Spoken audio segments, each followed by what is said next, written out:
Welcome to all. Today we are going to discuss about environmental science and disaster management. Third semester engineering diploma സ്റ്റുഡൻസിൻ്റെ ഒരു സബ്ജക്റ്റാണ് ഈ E V S and D M എന്ന് പറയുന്നത് and is common to all branch. എല്ലാ ബ്രാഞ്ചിലുള്ള സ്റ്റുഡൻസിനും common ആയിട്ട് പഠിക്കേണ്ടുന്ന സബ്ജക്റ്റാണ്. സോ ഈ സബ്ജക്റ്റിൻ്റെ കോഡ് എന്ന് പറയുന്നത് 3001. സോ ഇനി ഈ ഒരു സബ്ജക്റ്റിനെ കുറിച്ച് കോമൺ ആയിട്ടൊരു ഐഡിയ അല്ലെങ്കിൽ ഒരു ഓവറോൾ വ്യൂ എന്ന് പറയുമ്പോഴത്തേനും നമുക്ക് ചുറ്റുവട്ടത്തുള്ള കാര്യങ്ങളെക്കുറിച്ച്, നമ്മുടെ എൻവയോൺമെൻറ്റ്, നമ്മുടെ സറൗണ്ടിങ്സ് നമുക്ക് അറിയാവുന്ന കാര്യങ്ങൾ തന്നെയാണ്. നിങ്ങൾ ഓൾറെഡി പഠിച്ചിട്ടുള്ളതാണ്, നിങ്ങൾ ഓൾറെഡി കേട്ടിട്ടുള്ള കാര്യങ്ങളാണ് നമ്മൾ ഈ ഒരു സബ്ജക്റ്റിൽ പഠിക്കാൻ പോകുന്നത്. പക്ഷേ ചെറിയ ക്ലാസ്സിൽ പഠിക്കുന്ന കാര്യങ്ങൾ തന്നെ കുറച്ചും കൂടെ ടെക്നിക്കലായിട്ട് അല്ലെങ്കിൽ കുറച്ചുകൂടെ പ്രൊഫഷണലായിട്ട് നമ്മൾ ഇൻ ഡെപ്തിൽ അല്ലെങ്കിൽ ഒരു ഡീറ്റെയിൽ ആയിട്ട് പഠിക്കുന്നതാണ് ഈ സബ്ജക്റ്റ്. ഓക്കെ, അപ്പോൾ ബാക്കിയുള്ള സബ്ജക്റ്റിനെ കമ്പയർ ചെയ്യുമ്പോൾ, അതായത് നിങ്ങളിപ്പം നിങ്ങളുടെ ഒരു ബ്രാഞ്ച്, ഇപ്പം സിവിൽ ആണെങ്കിൽ ഓട്ടോമൊബൈൽ, കമ്പ്യൂട്ടർ, ഓരോരുത്തർക്കും ഓരോ സബ്ജക്റ്റ് ഉണ്ടാവും. സോ ആ സബ്ജക്റ്റിനെ കമ്പയർ ചെയ്യുമ്പോഴത്തേനും അത്രയും കോംപ്ലിക്കേറ്റഡ് ആയിട്ടുള്ളൊരു സബ്ജക്റ്റ് അല്ല. നിങ്ങൾക്ക് അറിയാവുന്ന കാര്യങ്ങൾ തന്നെ ഒന്ന് സിസ്റ്റമാറ്റിക് ആയിട്ട് അറേഞ്ച് ചെയ്ത് നമ്മൾ പഠിക്കുന്നു. സോ എല്ലാ സബ്ജക്റ്റും പോലെ തന്നെ നിങ്ങൾക്ക് 4 മൊഡ്യൂളാണ് ഈ ഒരു സബ്ജക്റ്റിലും ഉള്ളത്. സോ ഫസ്റ്റ് മൊഡ്യൂൾ എന്ന് പറയുന്നത് renewable and non renewable resources, and the second one is ecosystem, and third module is environmental pollution and its control, and the fourth one is hazards, disasters and mitigation measures. So ഇതിൽ നിങ്ങളുടെ സബ്ജക്റ്റിൻ്റെ പേരെന്ന് പറയുന്നത് environmental science and disaster management എന്നാണ്. പക്ഷെ നിങ്ങൾക്ക് 4 module total പഠിക്കാനുള്ളതിൽ 3 module is related to the environmental സയൻസും and the last module is related to disaster management. അങ്ങനെയാണ് നിങ്ങളുടെ സിലബസിൻ്റെ ഒരു ഡിസ്ട്രിബ്യൂഷൻ എന്ന് പറയുന്നത്. സോ അപ്പോൾ ഫസ്റ്റ് മൊഡ്യൂൾ എന്ന് പറയുന്നത് എന്താ? റിനവബിൾ ആൻഡ് നോൺ റിനവബിൾ റീസോഴ്സസ്. സോ ഇതിൽ ഈ റീസോഴ്സസിനെ കുറിച്ചാണ് പഠിക്കുന്നത്. സോ അതിൽ നമ്മുടെ നാച്ചുറലായിട്ട് നമുക്ക് അവൈലബിൾ ആയിട്ടുള്ള റീസോഴ്സസും പിന്നെ ഇപ്പോൾ അത് അസോസിയേറ്റ് ചെയ്യുന്ന കുറച്ച് പ്രോബ്ലംസ് അല്ലേ, അത് ഓരോ റീസോഴ്സസുമായിട്ട് അസോസിയേറ്റ് ചെയ്ത് നിൽക്കുന്ന കുറച്ച് പ്രോബ്ലംസ്, അതിൻ്റെ കോസ്, അതിൻ്റെ എഫക്റ്റ്, അതിൻ്റെ റീസൺസ് ഒക്കെയാണ് നമ്മൾ പഠിക്കുന്നത്. അപ്പോൾ ഈ ഒരു മൊഡ്യൂളിൽ നിങ്ങൾക്ക് ഏതൊക്കെ റീസോഴ്സസിനെ കുറിച്ചാണ് പഠിക്കേണ്ടതെന്ന് ജസ്റ്റ് ഒന്ന് നോക്കി പോവാം. സോ ഫസ്റ്റ് എന്ന് പറയുന്നത് forest resources, then water resources, mineral resources, food resources, energy resources and land resources. അങ്ങനെ 6 ടൈപ്പ് ഓഫ് റീസോഴ്സസിനെ കുറിച്ചാണ് നിങ്ങൾക്ക് ഈ ഒരു ഫസ്റ്റ് മൊഡ്യൂളിൽ പഠിക്കേണ്ടുന്നത്. ഇനി ഇതെല്ലാം നിങ്ങൾ കേട്ടിട്ടുള്ള കാര്യങ്ങൾ തന്നെ അല്ലേ? ഇപ്പോൾ forest resources, water, land, energy, ഇതെല്ലാം നിങ്ങൾക്ക് അറിയാവുന്ന കാര്യങ്ങളാണ്. സോ ഈ ഓരോ റീസോഴ്സസും അതിൻ്റെ ഒരു ഡെഫിനിഷൻ, അതെന്താണെന്നുള്ളതിൻ്റെ ഒരു ടെക്നിക്കൽ ഡെഫിനിഷൻസ്, ദെൻ അതുമായിട്ട് റിലേറ്റ് ചെയ്യുന്ന പ്രോബ്ലംസ്, ദെൻ അതിന് എന്തെങ്കിലും ഡിസ്ട്രക്ഷൻ സംഭവിച്ചു കഴിഞ്ഞാൽ നമുക്കുണ്ടാവുന്ന എഫക്റ്റ്, നമ്മുടെ എൻവയോൺമെൻറ്റിനുണ്ടാവുന്ന എഫക്റ്റ്, നമുക്കത് എങ്ങനെയൊക്കെ കൺട്രോൾ ചെയ്യാം അല്ലെങ്കിൽ കൺസേർവ് ചെയ്യാം, ഇങ്ങനെയുള്ള കാര്യങ്ങളാണ് നമ്മൾ ഈ ഒരു ഫസ്റ്റ് മൊഡ്യൂളിൽ ഡിസ്കസ് ചെയ്തു പോകുന്നത്. നെക്സ്റ്റ് നോക്കിക്കഴിഞ്ഞാൽ ആ ഫസ്റ്റ് മൊഡ്യൂളിൻ്റെ ലാസ്റ്റ് വീണ്ടും ഒരു പോർഷൻ കൊടുത്തിട്ടുണ്ട്, role of individual in the conservation of natural resources. അതായത് ആസ് ആൻ ഇൻഡിവിജ്വൽ, ഒരു വ്യക്തി എന്നുള്ള നിലയ്ക്ക് ഈ ഒരു എൻവയോൺമെൻറ്റിനെ പ്രൊട്ടക്റ്റ് ചെയ്യാൻ അല്ലെങ്കിൽ ഈ നാച്ചുറൽ റീസോഴ്സസിനെ പ്രൊട്ടക്റ്റ് ചെയ്യാൻ വേണ്ടിയിട്ട് എനിക്ക് എന്ത് ചെയ്യാൻ പറ്റും, അല്ലെങ്കിൽ നിങ്ങൾക്ക് ഓരോരുത്തർക്കും എന്ത് ചെയ്യാൻ പറ്റും എന്നുള്ളതാണ് it's very very important. Okay, അപ്പം നിങ്ങളും ആലോചിക്കുക, നമുക്ക് എന്ത് ചെയ്യാൻ പറ്റും, എനിക്ക് എന്ത് ചെയ്യാൻ പറ്റും. അപ്പം അതാ ആ ഒരു ടോപ്പിക്, നമുക്ക് എന്ത് ചെയ്യാൻ പറ്റും എന്നുള്ളതാണ് ആ ഒരു ടോപ്പിക്കിൽ നമ്മൾ ഡിസ്കസ് ചെയ്യുന്നത്. Then next, equitable use of resources four sustainable development. Sustainable development എന്ന് പറയുമ്പോൾ എന്താണ്? സുസ്ഥിര വികസനം. നമ്മളെപ്പോഴും ആഗ്രഹിക്കുന്നതും അത് തന്നെയാണ്, സുസ്ഥിരമായ വികസനം. അതായത് നമുക്ക് ഡെവലപ്മെൻറ്റ് വേണം, ഓക്കെ, ഡെവലപ്മെൻറ്റ് തീർച്ചയായിട്ടും നമുക്ക് വേണം. പക്ഷേ നമ്മൾ ഡെവലപ്മെൻറ്റിന് വേണ്ടിയിട്ട് റീസോഴ്സസ് യൂസ് ചെയ്യുമ്പം അത് നമ്മുടെ ആവശ്യത്തിന് വേണ്ടിയിട്ട് യൂസ് ചെയ്യണം. ഓവർ എക്സ്പ്ലോയിറ്റേഷൻ പാടില്ല. ഓക്കെ, നമ്മൾ എൻജോയ് ചെയ്യുന്ന പോലെ തന്നെ ലൈഫ് എൻജോയ് ചെയ്യാനുള്ള അവകാശം ഫ്യൂച്ചർ ജനറേഷനും ഉണ്ട്. അപ്പം നമ്മൾ ലിമിറ്റ് ചെയ്ത റീസോഴ്സസ് യൂസ് ചെയ്യുക, എന്നിട്ട് ഫ്യൂച്ചർ ജനറേഷനും കൂടെ നമ്മളത് കരുതി വെക്കുക. അതാണ് ആ ഒരു സസ്റ്റൈനബിൾ ഡെവലപ്മെൻറ്റിൻ്റെ ബേസിക് പ്രിൻസിപ്പിൾ എന്ന് പറയുന്നത്. സോ അത് കഴിഞ്ഞിട്ട് ആ മൊഡ്യൂളിൻ്റെ ലാസ്റ്റിൽ നിങ്ങൾക്ക് സിലബസിൽ തന്നെ ഒരു അസൈൻമെൻറ്റ് തന്നിട്ടുണ്ട്. ഓക്കെ, സിലബസിൽ തന്നെ ഓൾറെഡി അസൈൻമെൻറ്റ് നിങ്ങൾക്ക് തന്നിട്ടുണ്ട്. അതായത് നിങ്ങളുടെ ലൊക്കാലിറ്റിയിലുള്ള ഒരു റീസോഴ്സസ് നിങ്ങൾക്ക് സെലക്ട് ചെയ്യാം, എന്നിട്ട് ആ റീസോഴ്സസിൻ്റെ യൂട്ടിലൈസേഷനെ കുറിച്ച് നിങ്ങൾക്കൊരു സ്റ്റഡി, ഒരു കേസ് സ്റ്റഡി നിങ്ങൾക്ക് കണ്ടക്ട് ചെയ്യാം.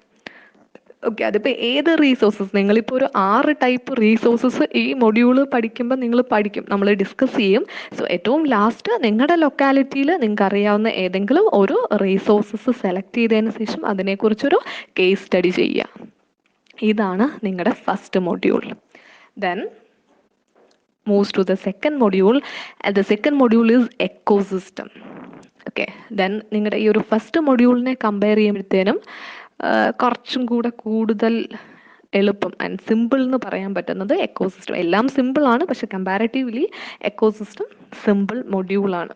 നിങ്ങൾ 8th 9th 10th biology subject പഠിച്ചിട്ടുണ്ടെങ്കിൽ നമ്മൾ അതിൽ പഠിച്ച അതേ കാര്യങ്ങളുടെ തന്നെ കുറച്ചും കൂടെ ഒരു ടെക്നിക്കലായിട്ടുള്ള എക്സ്പ്ലനേഷൻ ആണ് നമ്മൾ ഈ ഒരു മൊഡ്യൂളിൽ പഠിക്കുന്നത്. സോ അത് നോക്കിക്കേ, ജസ്റ്റ് എന്താണ് എക്കോസിസ്റ്റം, ദെൻ അതിൻ്റെ ഫങ്ഷൻസ്, സ്ട്രക്ചർ, പ്രൊഡ്യൂസേഴ്സ്, കൺസ്യൂമേഴ്സ്, ഇതൊക്കെ നിങ്ങൾക്ക് അറിയാവുന്ന കാര്യങ്ങളാണ്. ദെൻ ഇവിടെയും നമ്മൾ വീണ്ടും അതേ കാര്യങ്ങൾ, forest ecosystem, grass land ecosystem, desert, aquatic ecosystem, ഇതൊക്കെ തന്നെയാണ് നമ്മൾ പഠിക്കുന്നത്. അതിൻ്റെ കൂടെ തന്നെ ഗ്ലോബൽ വാർമിംഗ് ഒക്കെ നിങ്ങൾക്ക് അറിയാവുന്ന കാര്യങ്ങളാണ്. സോ ഗ്ലോബൽ വാർമിംഗ് ഇതൊക്കെയാണ്, സിമ്പിളാണ്, വളരെ പെട്ടെന്ന് നമുക്ക് മനസ്സിലാവുന്ന ഒരു സബ്ജക്റ്റ്. സോ ഇതിൻ്റെ അകത്തും നിങ്ങളുടെ സിലബസിൽ തന്നെ നിങ്ങൾക്ക് ഒരു അസൈൻമെൻറ്റ് തന്നിട്ടുണ്ട്. സോ അസൈൻമെൻ്റ് എന്ന് പറയുന്നത് നിങ്ങളുടെ ലൊക്കാലിറ്റിയിലുള്ള ഏതെങ്കിലും ഒരു എക്കോസിസ്റ്റം, അത് ഏതോ ആയിക്കോട്ടെ, ഡിഫറെൻറ്റ് ടൈപ്പ് ഓഫ് എക്കോസിസ്റ്റം ഉണ്ട്, അതും ആ സിലബസിൽ പറയുന്നുണ്ടല്ലേ, ഡിഫറെൻറ്റ് ടൈപ്പ് ഓഫ് എക്കോസിസ്റ്റം പറയുന്നുണ്ട്. സോ അതുപോലെ നിങ്ങളുടെ ലൊക്കാലിറ്റിയിൽ നിങ്ങൾക്ക് കൂടുതൽ പരിചയം അല്ലെങ്കിൽ നിങ്ങൾക്ക് ഒബ്സർവ് ചെയ്യാൻ പറ്റുന്ന ഏതെങ്കിലും ഒരു സ്യൂട്ടബിൾ എക്കോസിസ്റ്റം ചൂസ് ചെയ്യുക. ദെൻ അതിൻ്റെ സ്ട്രക്ചർ, അതിൻ്റെ ഫങ്ഷൻ, അതിൻ്റെ അകത്തുള്ള പ്രൊഡ്യൂസേഴ്സ്, കൺസ്യൂമേഴ്സ്, ഡീകമ്പോസേഴ്സ് ആരൊക്കെയാണെന്നുള്ള ഒരു ഇലാബറേറ്റീവ് ആയിട്ടുള്ളൊരു റിപ്പോർട്ട് തയ്യാറാക്കുന്നതാണ് നിങ്ങളുടെ സെക്കൻഡ് മൊഡ്യൂളിൻ്റെ assignment. Okay, so we can move to the third module. അപ്പോൾ തേർഡ് മൊഡ്യൂളിലേക്ക് വന്നാൽ അതും സിമ്പിളാണ്. ഓക്കെ, environmental pollution and its control. അതായത് 4 മൊഡ്യൂൾ ഉള്ളതിൽ ഏറ്റവും സിമ്പിൾ മൊഡ്യൂൾ എന്ന് പറയാൻ പറ്റുന്നത് സെക്കൻഡ്, തേർഡ്, ദെൻ അതിനുശേഷം first module, then fourth module കുറച്ച് ടഫാണ്. സോ അപ്പോൾ തേർഡ് മൊഡ്യൂൾ എന്ന് പറയുമ്പം environmental pollution and its control. അത് എന്താ, എൻവയോൺമെൻറ്റ് എന്താണ്, എൻവയോൺമെൻറ്റൽ പൊല്യൂഷൻ എന്താണ്. സോ അതിൽ തന്നെ air pollution, water pollution, oil pollution, marine pollution, noise pollution, thermal pollution, nuclear pollution, ഇത്രയും ടൈപ്പ് പൊല്യൂഷൻസ് നിങ്ങൾക്ക് പഠിക്കാനുണ്ട്. അതായത് 7 ടൈപ്പ് പൊല്യൂഷൻസ് നിങ്ങൾക്ക് പഠിക്കാനുണ്ട്. അപ്പം വെറുതെ ഈ പൊല്യൂഷൻ എന്താണെന്ന് ഡിഫൈൻ ചെയ്ത് പഠിക്കുകയല്ല നമ്മൾ ചെയ്യുന്നത്. സോ എന്താണ് ആ പൊല്യൂഷൻ, അതിൻ്റെ കോസസ്, അതിൻ്റെ റീസൺ എന്താണ്, അത് ഈ ഒരു പൊല്യൂഷൻ നടക്കുന്നുണ്ടാവുന്ന എഫക്റ്റ് എന്ന് പറയുമ്പോൾ എൻവയോൺമെൻറ്റിന് എന്താണ് എഫക്റ്റ്, അതുകൊണ്ട് തന്നെ ഹ്യൂമൻ ബീങ്സിന്, അനിമൽസിനൊക്കെ എന്താണ് എഫക്റ്റ്. സോ അത് പഠിച്ചാൽ മാത്രം പോരല്ലോ, നമ്മൾ എന്തിനാണ് പഠിക്കുന്നത്, നമുക്കത് കൺട്രോൾ ചെയ്യാൻ വേണ്ടിയിട്ടല്ലേ. അപ്പം എന്താണെന്ന് അറിഞ്ഞാൽ മാത്രമാണ് അത് എങ്ങനെ കൺട്രോൾ ചെയ്യാൻ പറ്റും എന്ന് നമുക്കറിയാൻ പറ്റും. സോ ഇതിൻ്റെ എല്ലാം കൺട്രോൾ മെഷേഴ്സും നമ്മൾ പഠിക്കും, അതാണ് ഇമ്പോർട്ടൻ്റ്. ഓക്കെ, ഒരു പൊല്യൂഷൻ നടന്നു കഴിഞ്ഞാൽ അതെങ്ങനെ ഉണ്ടാവുന്നു എന്നറിഞ്ഞ്, ഓക്കെ അത് എങ്ങനെ എഫക്റ്റ് ഉണ്ടാവുന്നു എന്ന് നമ്മൾ പഠിച്ചു, ദെൻ അതെങ്ങനെ കൺട്രോൾ ചെയ്യുന്നു എന്നുള്ളത് പഠിക്കണം. സോ ആ കൺട്രോൾ മെഷേഴ്സ് ഇമ്പോർട്ടൻ്റ് ആണ്, എല്ലാം ഇമ്പോർട്ടൻ്റ് ആണ്, പക്ഷെ കൺട്രോൾ മെഷേഴ്സ് നമ്മൾ എപ്പോഴും അറിഞ്ഞിരിക്കേണ്ടുന്ന കാര്യങ്ങളാണ്. ദെൻ അതിൻ്റെ അകത്ത് തന്നെ ഈ ഒരു പൊല്യൂഷൻ എന്ന് പറഞ്ഞൊരു ടോപ്പിക്ക് തീർന്നു കഴിഞ്ഞാൽ അടുത്ത നെക്സ്റ്റ് ഹാഫ് എന്ന് പറയുന്നത് സോളിഡ് വേസ്റ്റ് മാനേജ്മെൻ്റ് ആണ്. ആക്ച്വലി അതും is A type of pollution ആണ് അല്ലേ, സോളിഡ് വേസ്റ്റ് എന്ന് പറയുന്നതും ഒരു ടൈപ്പ് ഓഫ് പൊല്യൂഷൻ ആണ്. പക്ഷേ നമ്മൾ വേറൊരു സെക്ഷനായിട്ടാണ് സോളിഡ് വേസ്റ്റ് മാനേജ്മെൻറ്റ് നമ്മൾ പഠിക്കുന്നത്. അപ്പോൾ ഈ സോളിഡ് വേസ്റ്റ് എന്താണ്, എന്താണ് ആ സോളിഡ് വേസ്റ്റ് മാനേജ്മെൻറ്റ്, ഇനി സോളിഡ് വേസ്റ്റിൻ്റെ കോസ്, അതിൻ്റെ എഫക്റ്റ്, അതിൻ്റെ കൺട്രോൾ മെഷേഴ്സും കാര്യങ്ങളുമാണ് ആ ഒരു ടോപ്പിക്കിലേക്ക് വരുന്നത്.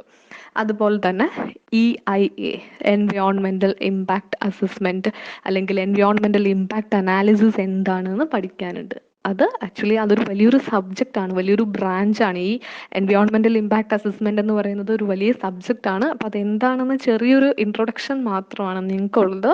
ജസ്റ്റ് അറിഞ്ഞിരിക്കുക അതെന്താണെന്ന്.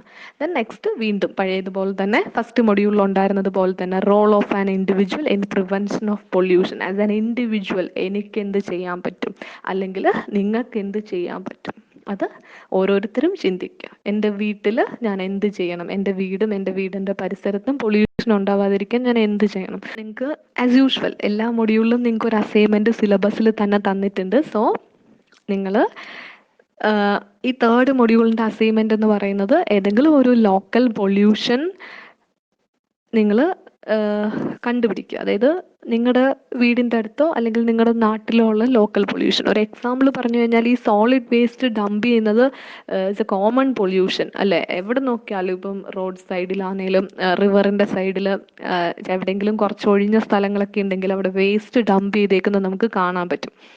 വലിയ ഈ ഓർഡറൊക്കെ ആയിട്ട് ഭയങ്കര സ്മെല്ലൊക്കെ ആയിട്ട് നമുക്ക് കാണാൻ പറ്റും. അപ്പം അങ്ങനെ ഒരു ലോക്കൽ പൊല്യൂഷൻ നിങ്ങൾ ഐഡൻറ്റിഫൈ ചെയ്യുക. ദെൻ അതിൻ്റെ കോസും എഫക്റ്റും ഒക്കെ നിങ്ങൾക്ക് അറിയാം. അപ്പം അതെല്ലാം ജസ്റ്റ് ഒന്ന് നോട്ട് ചെയ്തതിന് ശേഷം അതിനൊരു റെമഡിയൽ മെഷർ, അതെങ്ങനെ കൺട്രോൾ ചെയ്യാം അല്ലെങ്കിൽ അതെങ്ങനെ അവിടെ ഇല്ലാതാക്കാം എന്ന് നിങ്ങൾ സജസ്റ്റ് ചെയ്യാം. അതാണ് നിങ്ങളുടെ തേർഡ് മൊഡ്യൂളിലെ assignment. Okay, then we can move to the fourth module. അപ്പോൾ ഈ ഒരു സബ്ജക്റ്റിൽ പറഞ്ഞില്ലേ environmental science and disaster management എന്നാണ് സബ്ജക്റ്റിൻ്റെ പേര്. പക്ഷേ ഈ എൻവയോൺമെൻറ്റൽ സയൻസ് ആദ്യത്തെ 3 മൊഡ്യൂളുമാണ്. ആ മൊഡ്യൂളാണ് എൻവയോൺമെൻറ്റൽ സയൻസുമായിട്ട് റിലേറ്റ് ചെയ്യുന്നത്. And the fourth module is completely related with the disaster management. Okay, ഈ ഒരു സബ്ജക്റ്റ് കുറച്ച് ടഫാണ്, ഈ ഒരു മൊഡ്യൂള് കുറച്ച് ടഫാണ്. അതുപോലെ നിങ്ങൾ കേട്ടിട്ടില്ലാത്ത കുറച്ച് കാര്യങ്ങളാണ്, ഇതിനു മുമ്പ് നിങ്ങൾ പഠിച്ചിട്ടില്ലാത്ത കാര്യങ്ങളാണ് ഇതിൻ്റെ അകത്തേക്ക് വരുന്നത്. കുറച്ച് ടെക്നിക്കൽ ടേംസും കുറച്ച് കാര്യങ്ങളുണ്ട്. അപ്പം അത് നോക്കുക, അതൊരു വലിയ മൊഡ്യൂളാണ്. അപ്പം എന്താണ് ഹസാർഡ്സ്, എന്താണ് ഡിസാസ്റ്റേഴ്സ്, ദെൻ അത് എങ്ങനെ കണ്ടുപിടിക്കുന്നു, എങ്ങനെ ഡിറ്റക്റ്റ് ചെയ്യുന്നു, ദെൻ അത് നമുക്ക് എങ്ങനെ അവോയ്ഡ് ചെയ്യാം, പ്രൊട്ടക്റ്റ് ചെയ്യാം, നമ്മുടെ അതിൽ നിന്നൊക്കെ എങ്ങനെ നമ്മുടെ എൻവയോൺമെൻറ്റിനെ അല്ലെങ്കിൽ ഹ്യൂമൻ ബീങ്സിനെ പ്രൊട്ടക്റ്റ് ചെയ്യാം എന്നുള്ളതാണ് നമ്മൾ പഠിക്കുന്നത് ഈ ഒരു മൊഡ്യൂളിൻ്റെ അകത്ത്. അതിൻ്റെ കൂടെ തന്നെ ഈ പറഞ്ഞ കണക്ക് GIS GPS റിമോട്ട് സെൻസിങ് ഒക്കെ വരുന്നുണ്ട്. അതൊക്കെ ഹസാർഡ്സിനെ ഡിസാസ്റ്ററിനെ ഡിറ്റർമൈൻ ചെയ്യാനുള്ള മെത്തേഡ്സ് ആണ്. അതിൻ്റെ കൂടെ തന്നെ റെഗുലേറ്ററി ഫ്രെയിംവർക്ക്, ഒരുപാട് ആക്റ്റുകളുണ്ട് അല്ലേ, act, rules, law and orders ഒക്കെ ഉണ്ട്. അപ്പം ഓരോ ആക്ട് നിങ്ങൾക്ക് സിലബസ് ജസ്റ്റ് നോക്കുമ്പോൾ അറിയാം. Petroleum act, factory act, explosives act, environmental protection act, അങ്ങനെ കുറേ ആക്ടുകൾ നിങ്ങൾക്ക് പഠിക്കാനുണ്ട്. അപ്പോൾ ഓരോ ആക്ട് എന്താണ്, ആ ആക്ട് നമ്മുടെ ഗവൺമെൻറ് ഓരോ ആക്ട് ഇംപ്ലിമെൻ്റ് ചെയ്യുമ്പോഴും അതിൻ്റെ എയിം എന്താണ്, അതിലെന്താണ് പറയുന്നത്, അങ്ങനെ കുറേ കാര്യങ്ങളാണ് അതിൻ്റെ അകത്ത് വരുന്നത്. സോ നെക്സ്റ്റ് നിങ്ങൾക്ക് ഇതിൻ്റെ ശരിക്കും നിങ്ങളിപ്പോൾ ആലോചിക്കുന്നുണ്ടാവാം നമ്മൾ എന്തിനാണ് ഈ ഒരു സബ്ജക്റ്റ് പഠിക്കുന്നതെന്നല്ലേ. നിങ്ങൾ സിവിൽ എഞ്ചിനീയറിംഗ് എടുത്തു, ഓട്ടോമൊബൈൽ എടുത്തു, മെക്കാനിക്കൽ എടുത്തു, കമ്പ്യൂട്ടർ എടുത്തു, EC എടുത്തു. അപ്പം നമ്മൾ എന്തിനാണ് ഈ എൻവയോൺമെൻറ്റൽ സ്റ്റഡീസ് നമ്മൾ പഠിക്കുന്നതെന്ന് നിങ്ങൾ ചിന്തിക്കുന്നുണ്ടാവാം. സോ അതിൻ്റെ റീസൺ ഇതാണ്. നമുക്കിപ്പം എൻവയോൺമെൻ്റ് ആണ് നമ്മുടെ ബേസ് അല്ലേ, നമ്മുടെ ബേസ് എർത്താണ്, എർത്തിൻ്റെ സർഫസിലാണ് നമ്മൾ താമസിക്കുന്നത്. സോ ഈ എൻവയോൺമെൻറ്റ് ഇങ്ങനെ ഇല്ലെങ്കിൽ നമുക്ക് ഒന്നും ചെയ്യാൻ പറ്റില്ല. നമ്മുടെ ബേസിക് എന്ന് പറയുന്നത് ഇതാണ്. സോ നമ്മൾ എന്ത് ഡെവലപ്മെൻറ്റ് ചെയ്യുമ്പോഴും നമ്മൾ എൻവയോൺമെൻറ്റിനെ പ്രൊട്ടക്റ്റ് ചെയ്യണം, മാക്സിമം എൻവയോൺമെൻറ്റൽ പ്രൊട്ടക്ഷൻ കൊടുക്കണം, അതുപോലെ പൊല്യൂഷൻ മിനിമം ആക്കണം. സോ അതായിരിക്കണം നമ്മൾ ചെയ്യുന്ന വർക്കിൻ്റെ എയിം എന്ന് പറയുന്നത്. ഓക്കെ, അപ്പം ശരിക്കും ഈ ഒരു സബ്ജക്റ്റ് നിങ്ങൾക്ക് പഠിപ്പിക്കുന്നതിൻ്റെ ഒരു ബേസിസ് എന്ന് പറയുന്നത് എന്ന് വെച്ചാൽ നിങ്ങൾ എല്ലാവരും എൻവയോൺമെൻറ്റിനെ കുറിച്ചും എൻവയോൺമെൻറ്റൽ റിലേറ്റഡ് ആയിട്ടുള്ള പ്രോബ്ലംസ് അതിനെക്കുറിച്ച് നിങ്ങൾ അവെയർ ആയിരിക്കണം. സോ ആ ഒരു അവെയർനെസ് നിങ്ങൾക്ക് തരാൻ വേണ്ടിയിട്ടാണ് ഈ ഒരു സബ്ജക്റ്റ് പഠിപ്പിക്കുന്നത്. അതുപോലെ തന്നെ ശരിക്കും നിങ്ങൾക്ക് ആ ഒരു പ്രോബ്ലംസ് നടക്കുന്നു എന്നുള്ളതിൻ്റെ അവെയർനെസ്സിൻ്റെ കൂടെ തന്നെ സോ ആ പ്രോബ്ലംസ് എങ്ങനെ നമുക്ക് സോൾവ് ചെയ്യാം അല്ലെ, ഇങ്ങനെയൊക്കെ പ്രോബ്ലംസ് ഉണ്ടാവുന്നുണ്ട്, ഇതൊക്കെയാണ് ആ പ്രോബ്ലമിൻ്റെ സോഴ്സസ്. അതിൻ്റെ കൂടെ തന്നെ ഇതെങ്ങനെ കൺട്രോൾ ചെയ്യാം എന്ന്. ഓക്കെ, നമുക്ക് സാധാരണക്കാർക്ക് കൺട്രോൾ ചെയ്യാൻ പറ്റുന്നതിനേക്കാളും കൂടുതൽ ഇപ്പോൾ ഒരു എഞ്ചിനീയറിംഗ് ടെക്നോളജീസ് ഒക്കെ വെച്ചിട്ട് നമുക്ക് എളുപ്പം, അതായത് ഇപ്പോൾ ഒരു എക്സാമ്പിൾ പറഞ്ഞാൽ സോളിഡ് വേസ്റ്റ് അല്ലേ, സോളിഡ് വേസ്റ്റ് ഒക്കെ നമുക്ക് incineration, land fill, sanitary land fill, അങ്ങനെ കമ്പോസ്റ്റിംഗ് ഒക്കെ ചെയ്തിട്ട് നമുക്ക് കുറച്ചുകൂടെ ടെക്നിക്കലി നമുക്ക് അഡ്വാൻസ്ഡ് ആയിട്ട് ഹാൻഡിൽ ചെയ്യാൻ പറ്റും. അപ്പം ഇതിന് വേണ്ടിയിട്ടാണ് നിങ്ങളെ ഈ ഒരു സബ്ജക്റ്റ് പഠിപ്പിക്കുന്നത്. പിന്നെ നമ്മുടെ പബ്ലിക് അല്ലെങ്കിൽ നിങ്ങളെ ഒന്ന് മോട്ടിവേറ്റ് ചെയ്യാൻ, എൻ്റെ എൻവയോൺമെൻറ്റ് അതിൻ്റെ കൺസർവേഷൻ ഞാനാണ് ചെയ്യേണ്ടുന്നത് എന്നുള്ളൊരു ബോധം, ആ ഒരു അവയർനെസ് നിങ്ങൾക്ക് തരാൻ വേണ്ടിയിട്ടാണ്. പിന്നെ എല്ലാ ഡെവലപ്മെൻറ്റ് ചെയ്യുമ്പോഴും ഈ പറഞ്ഞ പോലെ മാക്സിമം നമ്മൾ എൻവയോൺമെൻറ്റിനെ പ്രൊട്ടക്റ്റ് ചെയ്യുക, മിനിമം റീസോഴ്സസ് നമ്മൾ യൂസ് ചെയ്യുക. മിനിമം റീസോഴ്സസ് യൂസ് ചെയ്തിട്ട് ഈ പറഞ്ഞ റീസൈക്ലിങ്ങും റീയൂസൊക്കെ ചെയ്ത് നമ്മൾ ഡെവലപ്മെൻറ്റിനെ സപ്പോർട്ട് ചെയ്യുക, അതായത് സസ്റ്റൈനബിൾ ഡെവലപ്മെൻറ്റിലേക്ക് ഫോക്കസ് ചെയ്യുക. ഇതിനു വേണ്ടിയിട്ടാണ് ഈ ഒരു സബ്ജക്റ്റ് കോമൺ ആയിട്ട് എല്ലാ ബ്രാഞ്ചിലെ സ്റ്റുഡൻസിനെയും പഠിപ്പിക്കുന്നത്. എല്ലാ വർഷവും എല്ലാ ബ്രാഞ്ചിലെ സ്റ്റുഡൻസിനെയും അതിന് വേണ്ടിയിട്ടാണ് ഈ ഒരു environmental science and disaster management എന്ന് പറയുന്ന ഈ ഒരു സബ്ജക്റ്റ് പഠിപ്പിക്കുന്നത്. സോ നെക്സ്റ്റ് വൺ, ഏറ്റവും ലാസ്റ്റ് നിങ്ങൾ ഈ ഫസ്റ്റ് മൊഡ്യൂള് കുറച്ച് പോർഷൻസ് കവർ ചെയ്തിട്ടുണ്ടാവും. ഈ ഫസ്റ്റ് മൊഡ്യൂളിൽ കുറേ റീസോഴ്സസിൻ്റെ വീഡിയോ നിങ്ങൾ കണ്ടു ഇല്ലേ, ക്ലാസ് കംപ്ലീറ്റ് ആയിട്ടുണ്ട്. അപ്പം അതിൻ്റെ അകത്ത് നിങ്ങൾ പഠിച്ച കാര്യങ്ങൾ വെച്ചിട്ട് നിങ്ങൾക്ക് ഈ ക്വസ്റ്റ്യൻസ് ആൻസർ ചെയ്യാൻ പറ്റുന്നുണ്ടോ എന്ന് നോക്കാം. നമുക്ക് കുറച്ച് ക്വസ്റ്റ്യൻസ് ഡിസ്കസ് ചെയ്യാം. ശരിക്കും ഈ ക്വസ്റ്റ്യൻസ് കഴിഞ്ഞ 5 വർഷത്തെ പ്രീവിയസ് യൂണിവേഴ്സിറ്റി എക്സാമിൻ്റെ ക്വസ്റ്റ്യൻസിൽ നിന്ന് എടുത്തിട്ടുള്ള ക്വസ്റ്റ്യൻസ് ആണ്. യൂണിറ്റ് 1 അല്ലെങ്കിൽ പാർട്ട് എ, നിങ്ങൾക്ക് എക്സാം ക്വസ്റ്റ്യൻ പേപ്പർ പാറ്റേൺ ഒക്കെ അറിയാമല്ലോ. പാർട്ട് എ, പാർട്ട് ബി, പിന്നെ പാർട്ട് സിയിൽ യൂണിറ്റ് 1. അപ്പം ആ പാർട്ട് എയിൽ 2 മാർക്ക് ക്വസ്റ്റ്യൻസ്, പാർട്ട് ബിയിൽ 6 മാർക്കിൻ്റെ questions and part C unit 1 15 മാർക്കിൻ്റെ ക്വസ്റ്റ്യൻസ്. അപ്പോൾ ഇതിൽ നിന്ന് 6 വർഷം ചോദിച്ചിട്ടുള്ള മൊഡ്യൂൾ 1 ക്വസ്റ്റ്യൻസ് ആണ് ജസ്റ്റ് ഒന്ന് സമ്മറൈസ് ചെയ്ത് വെച്ചിരിക്കുന്നത്. നിങ്ങൾക്കൊരു ഐഡിയ കിട്ടാൻ വേണ്ടിയിട്ടാണ് എങ്ങനെയാണ് ക്വസ്റ്റ്യൻ ചോദിക്കുന്നത്, ഇതിൽ നിന്ന് എന്താണ് ചോദിക്കുന്നത്, എങ്ങനെയാണ് പഠിക്കേണ്ടത് എന്ന് നിങ്ങൾക്കൊരു ജസ്റ്റ് ഒരു അവയർനെസ് കിട്ടാൻ വേണ്ടിയിട്ട്, നിങ്ങൾ പഠിച്ച് തുടങ്ങുമ്പോഴേ നിങ്ങൾക്ക് ഒരു ഐഡിയ കിട്ടാൻ വേണ്ടിയിട്ടാണ് ജസ്റ്റ് ഇവിടെ ഈ ഒരു ക്വസ്റ്റ്യൻ ഇപ്പോഴേ ഒന്ന് ഡിസ്കസ് ചെയ്യാമെന്ന് വിചാരിച്ചത്. സോ ഫസ്റ്റ് നോക്കിക്കേ, ലിസ്റ്റ് എനി 2 റിനവബിൾ എനർജി റീസോഴ്സസ്. 2 മാർക്കാണ്. റിനവബിൾ എനർജി റീസോഴ്സസ് എന്ന് പറയുമ്പോൾ ഏതെങ്കിലും 2 എണ്ണം, സൺലൈറ്റ് ഓർ വാട്ടർ, അത്രമാത്രം എഴുതിയാൽ മതി. 2 mark question. Then what are the problems due to deforestation കാരണം ഉണ്ടാവുന്ന പ്രോബ്ലംസ്.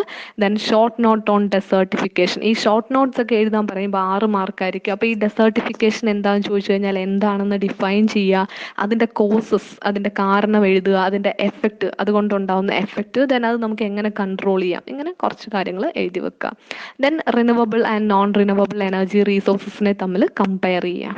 ദെൻ 5th ക്വസ്റ്റ്യൻ നോക്കിക്കേ, control measures of land degradation. Land degradation നമുക്ക് എങ്ങനെ കൺട്രോൾ ചെയ്യാം എന്നുള്ളത്. ദെൻ 6th വൺ, ഫ്ലഡും ഡ്രോട്ടും ഉണ്ടാവുന്നതിൻ്റെ റീസൺ അല്ലേ. എങ്ങനെ ഫ്ലഡ്, നിങ്ങൾക്ക് അറിയാമായിരിക്കുമല്ലോ, ഫ്ലഡൊക്കെ ഫെമിലിയർ ആണ് എല്ലാവർക്കും. സോ ഫ്ലഡ് എങ്ങനെ ഉണ്ടാവുന്നു, ഡ്രോട്ട് എങ്ങനെ ഉണ്ടാവുന്നു, അതിൻ്റെ കോസസ് ആണ് ചോദിച്ചേക്കുന്നത്. Then list down various water resources. Simple question അല്ലേ, വാട്ടർ റീസോഴ്സസ് ലിസ്റ്റ് ഡൗൺ ചെയ്യാൻ. ഓഷ്യൻ, റിവർ, പോണ്ട്, ലേക്ക്, ഇഷ്ടം പോലെ ഉണ്ട്. Simple question. ദ നെക്സ്റ്റ് എന്ന് പറയുന്നത് comment why alternate energy resources are required. Alternate energy റീസോഴ്സസിൻ്റെ ആവശ്യകത എന്താണ്, എന്തുകൊണ്ട് എന്നുള്ളത് കമൻറ്റ് ചെയ്യുക. നിങ്ങളുടെ അഭിപ്രായം നിങ്ങൾ വ്യക്തമാക്കുക. Then next one, classify various renewable energy resources. Then അടുത്ത question, examine various uses of forest resources. Forest റീസോഴ്സസിൻ്റെ ഉപയോഗങ്ങൾ ലിസ്റ്റ് ഔട്ട് ചെയ്യുക. ദെൻ മൈനിങ് എന്ന് പറഞ്ഞൊരു പ്രോസസ്സ്, മൈനിങ് നമ്മൾ ക്ലാസ് കഴിഞ്ഞതാണ് അല്ലേ. അപ്പോൾ മൈനിങ് എന്ന് പറഞ്ഞ പ്രോസസ്സിൻ്റെ എഫക്റ്റ് അല്ലെങ്കിൽ അതിൻ്റെ പ്രോബ്ലം നിങ്ങൾ അസസ് ചെയ്യുക. Then define eutrophication, explain landslide and its cause. Landslide, ഉരുൾപൊട്ടുന്നതും എന്താണെന്ന് എക്സ്പ്ലെയിൻ ചെയ്യുക, അതിൻ്റെ കോസസ്, അതിൻ്റെ റീസൺസ് എഴുതുക. Then next 14th question, food security അല്ലെ. ഫുഡ് റീസോഴ്സസ് എന്ന് പറഞ്ഞൊരു ടോപ്പിക്ക് നമ്മൾ പഠിക്കുന്നുണ്ട്. സോ ആ ഫുഡ് സെക്യൂരിറ്റി, ഇപ്പം problems, what are the discuss various problems affecting food security, അതാണ് ക്വസ്റ്റ്യൻ. ദെൻ നെക്സ്റ്റ് എന്ന് പറയുന്നത് appraise the effect of modern agricultural technology. Then analyse the disadvantages of large dams. Large ഡാംസിൻ്റെ demerit അല്ലെങ്കിൽ disadvantages എന്താണെന്ന്. Then explain the uses of minerals. Then discuss the role of individual in the conservation of natural resources. Then effect of mining on environment. Then identify social and ecological problems due two dams. അതിൽ social എന്ന് പറയുമ്പോൾ എന്താ, society, നമ്മുടെ സമൂഹം, അതായത് നമുക്ക് എന്ത് പറ്റുന്നു എന്നുള്ളത്, ട്രൈബൽ പീപ്പിൾസിനൊക്കെ എന്ത് പറ്റുന്നു എന്നുള്ളതാണ് ആ സോഷ്യൽ എന്ന് പറയുന്ന ഒരു ടേമിൽ ഉൾക്കൊള്ളുന്നത്. ആൻഡ് എക്കോളജിക്കൽ പ്രോബ്ലംസ് എന്ന് പറയുമ്പോഴത്തേന് അനിമൽസ്, പ്ലാന്റ്സ്, ബാക്കിയുള്ള എക്കോസിസ്റ്റത്തിനൊക്കെ എന്ത് പറ്റുന്നു എന്നുള്ളത്. Then over consumption of water, exploitation of water റീസോഴ്സസിൻ്റെ പ്രോബ്ലംസ് ആണ് ചോദിച്ചേക്കുന്നത് അടുത്തത്. ദെൻ എനർജി കൺസർവേഷൻ്റെ ഇമ്പോർട്ടൻസ് എന്താണെന്ന് ചോദിച്ചിട്ടുണ്ട്. Then soil erosion, landslide, desertification, ഇതിൻ്റെ മൂന്നിൻ്റെയും റീസൺസ് നിങ്ങളോട് ജസ്റ്റ് ഒന്ന് ജസ്റ്റിഫൈ ചെയ്യാൻ അല്ലെങ്കിൽ എക്സ്പ്ലെയിൻ ചെയ്യാൻ പറഞ്ഞിട്ടുണ്ട്. ദെൻ വീണ്ടും list the different type of resources from land, ലാൻഡിൽ നിന്ന് കിട്ടുന്ന ഡിഫറെൻറ്റ് ടൈപ്പ് റീസോഴ്സസ്. ആക്ച്വലി പറഞ്ഞ നമ്മുടെ പ്ലാന്റ്, ട്രീസ്, വാട്ടർ, മിനറൽസ്, ഇവരെല്ലാവരും തന്നെ നമുക്ക് ലാൻഡിൽ നിന്ന് കിട്ടുന്ന റീസോഴ്സസ് ആണ്. ജസ്റ്റ് അപ്പോൾ അതിൻ്റെ ഒരു ഡിഫറെൻറ്റ് ടൈപ്പ് റീസോഴ്സസിൻ്റെ ഒരു ബ്രീഫ് എക്സ്പ്ലനേഷൻ ആണ് ചോദിച്ചിരിക്കുന്നത്. സോറി, എക്സ്പ്ലനേഷൻ വേണ്ട, ലിസ്റ്റ് ദ ഡിഫറെൻ്റ് ആണ്, ജസ്റ്റ് നിങ്ങൾ ലിസ്റ്റ് ഔട്ട് ചെയ്താൽ മാത്രം മതി. അപ്പോൾ ഇതാണ് നിങ്ങളുടെ ക്വസ്റ്റ്യൻസ്. അപ്പോൾ ഇത് ശരിക്കും നിങ്ങളൊന്ന് നോക്കുക, ഫസ്റ്റ് മൊഡ്യൂളിലെ ക്ലാസ് നിങ്ങൾ കേൾക്കുക, ദെൻ PDF നോട്ടിൻ്റെ ഉണ്ടെങ്കിൽ അത് ജസ്റ്റ് ഒന്ന് വായിച്ച് നോക്കുക. അതിനുശേഷം നിങ്ങൾക്ക് ഈ ഒരു ക്വസ്റ്റ്യൻസ് നിങ്ങൾക്ക് എങ്ങനെ അറ്റൻഡ് ചെയ്യാൻ പറ്റും, അല്ലെങ്കിൽ നിങ്ങൾക്ക് അറ്റൻഡ് ചെയ്യാൻ പറ്റുന്നതാണോ എന്ന് നിങ്ങൾ സ്വയം ചെക്ക് ചെയ്ത് നോക്കുക. എന്തായാലും നിങ്ങൾക്കിപ്പോൾ ക്ലാസ് ഇല്ല, സോ നിങ്ങൾ വീട്ടിലിരിക്കുന്ന ആ ഒരു ടൈം നിങ്ങൾ മാക്സിമം യൂട്ടിലൈസ് ചെയ്യുക. സോ നിങ്ങൾ ഈ ക്വസ്റ്റ്യൻസ് എങ്കിലും ജസ്റ്റ് ഒന്ന് അസൈൻമെൻറ്റ് പോലെ ഒന്ന് അറ്റൻഡ് ചെയ്ത് ശ്രമിക്കുക, ചെയ്ത് നോക്കുക. Okay, thank you.